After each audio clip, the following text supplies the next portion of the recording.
మంచికి పోయినా చెడు ఎదురవుట అని. అందుకే నేను ఇది పరాభవం కాదు వరాభవం అన్నా. ఎందుకంటే గ్రహాలన్నీ బాగున్నాయి. మనకున్న 9 నవనాయకుల్లో 7 శుభులుగా ఉన్నారు, 2 పాపులుగా ఉన్నారు. అందుచేత పరా అనేటువంటి పదం అమ్మవారి యొక్క పదంగా తీసుకోవడం జరిగింది.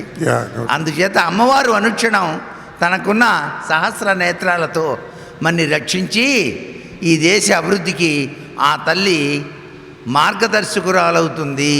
అందుకే అమరావతి అంతర్జాతీయంగా ప్రపంచ ఖ్యాతిగాంచే విధంగా తీర్చిదిద్దబడుతుంది.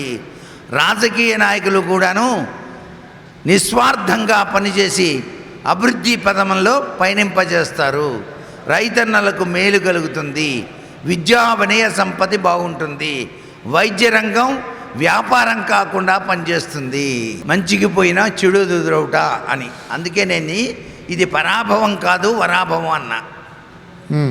ఎందుకంటే గ్రహాలన్నీ బాగున్నాయి.